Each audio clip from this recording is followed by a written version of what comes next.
People who break this rule break their businesses. You must be ego-less in the conceptualization of your business. There is a time to be codependent in the mystical sense of completely yin. And then there is a time to be narcissistic in the mystical sense of being completely yang, where you're grandiose and you're demanding attention and you're saying, I'm the girl, I'm the guy, I want to make this happen, come to me. And you have to be quite aggressive with your marketing and your messaging. So let's start with where people usually get this wrong, because they usually confuse the two. The conceptualization of your business, completely yin. How? The rules I follow in the early phases make sure that I am thinking of myself as being like the black-clad ninjas of the Japanese kabuki theater in ancient times.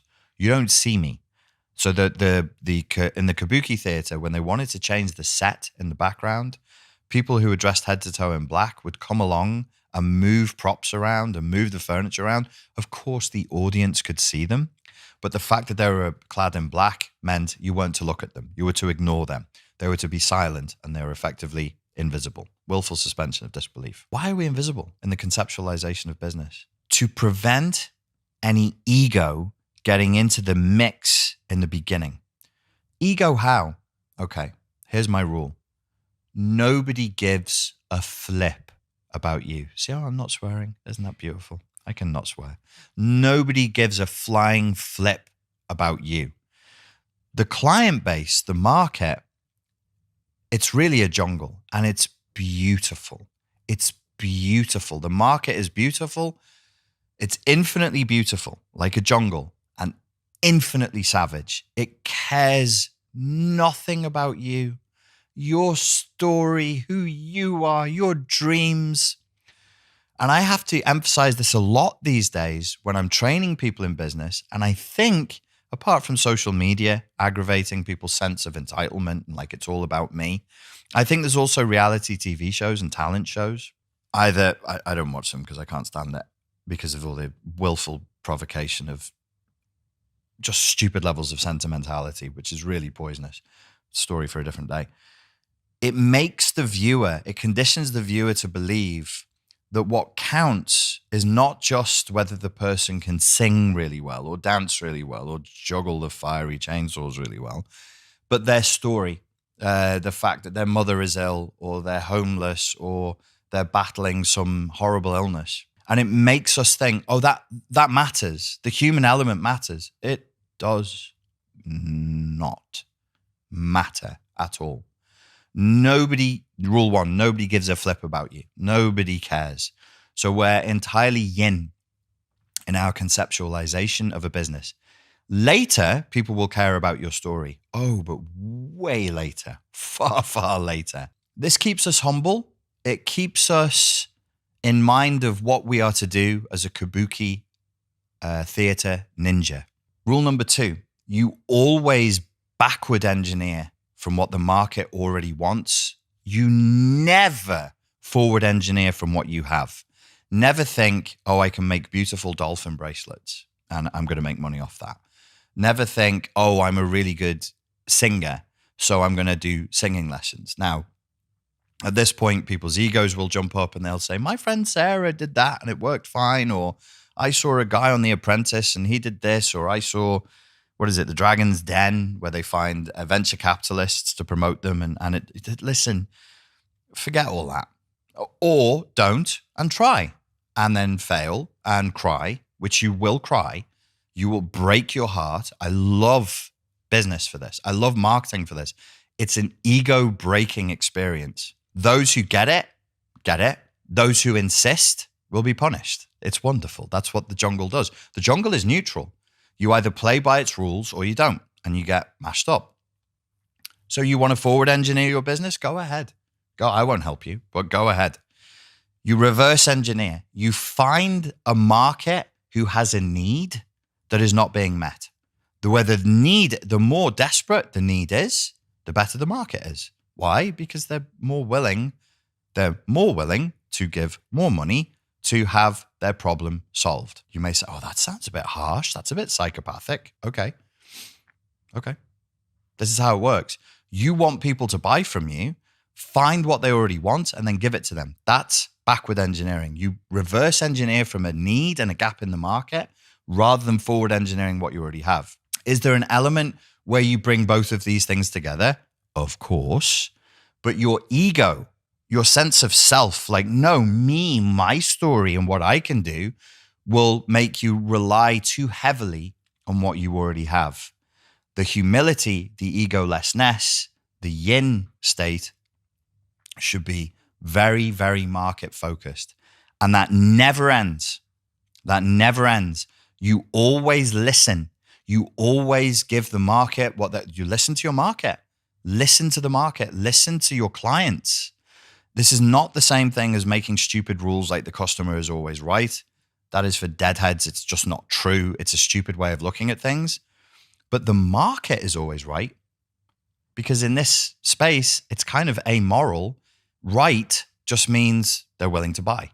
Wrong means they're unwilling to buy. There's a different morality when it comes to sales and marketing and the business space. So rule number 1, nobody gives a flip about you. Put your ego to one side. Rule number 2, reverse engineer from what is already desired rather than forward engineering from what you already have. Yes, you will meet in the middle. You'll say, okay, we found this space. So when people come to me with ideas, I'll be like, oh, wow, is there a really unfed, untapped, but very hungry market there? And if they say no, I'm like, okay, you're going to have problems. Now, can you find a space in a highly saturated market? Yes. Yes. Will you? Probably not on your first go. You can name, let me say something narcissistic and grandiose. You can name a saturated market for me today, and I will make some money in that saturated market within inside of 9 months. If it's in the if I can hit that market in the information product space, which is what I know is online marketing, information products. So you could say dating, in fact, I know what the highly saturated spaces are. They're dating, health and fitness, and fat loss. That's also online, how to make money online. There's another one, I can't remember what it is. I think it's like lifestyle development or something like that. Being a better person, setting goals, etc., like basic life coaching type stuff. Highly saturated spaces. Could I make money in them? Yes. Why? I'm crazy. I'm very experienced. I've been doing this for almost 20 years now. I'm extraordinarily grandiose and I know what I'm doing. If this is your first rodeo, please don't. Please don't. I could probably coach someone through doing it, but you would have to be ego-less. A big part of coaching, let me tell you something. This is like insider talk. Most of the time with coaching, and if you have other friends who do coaching, whether it's fitness, whether it's business, whether it's whatever it is, they'll tell you that this is true. When I actually don't do one-to-one coaching anymore. And when I did, I would conservatively estimate 70% to 80% of any 1 hour coaching session is me battling the other person's ego. 70 to 80% of the time in a 1 hour coaching session was me fighting the other person about what they believe to be true about the world. Now think about that. Say it's this is in a space of emotional abuse, narcissistic abuse. People would come to me whose lives were falling apart and they were in a tremendous amount of emotional pain and they were desperate. You know, their mental health was in crisis. For some of them, their physical, financial health was in crisis. Some of them were looking at homelessness.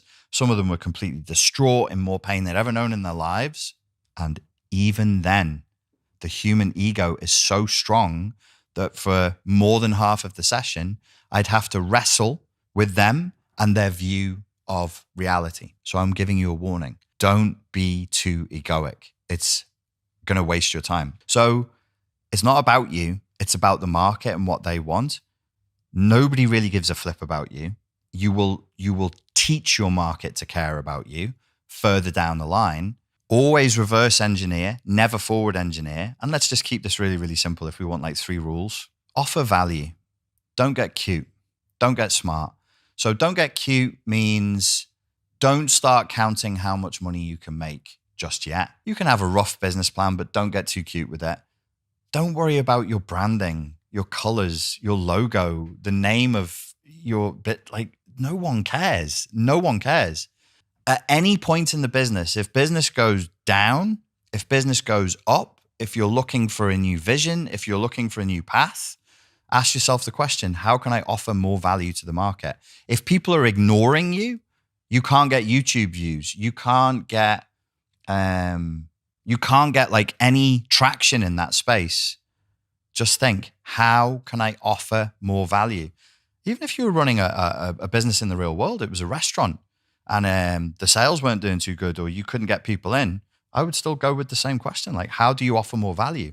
Ultimately, whatever we do in business, if it's a product or it's a service or a combination of the two, we solve problems for people. If the problem is really big and intense, they'll give you more money with a greater urgency than if the problem is vague and can be solved or not solved and they don't really care. They're just passing time. When it comes to the real world space, which is not my space, it's not my area of expertise, the same rules do apply to a certain degree. Offer more value, offer more to your clients, offer more to potential clients when you're doing your marketing, when you're building your brand. It's not that the client is always right. I would say the rule should be something like your contract with the client should always be honored. Never show your clients contempt. Never show the market contempt. When somebody is giving you money, even if you know that they're a complete a-hole, you don't do it for them. You do it for you. You do it for your brand. You do it for the ancient magical juju of like transaction. You do it for capitalism. You do it for free market, righteous capitalism. Honor all your contracts. Never rip people off. You don't need to rip people off. That's why I said don't get cute. There's no reason to get cute. There's loads of money out there. There's loads of problems to be solved. People are happy to give you money. They'll give you more money than you know what to do with if you're helping them and if you're offering them value. Hello, folks. I hope that you enjoyed that video. If you'd like to know more, I have a business course available for you from this link right here. Thank you.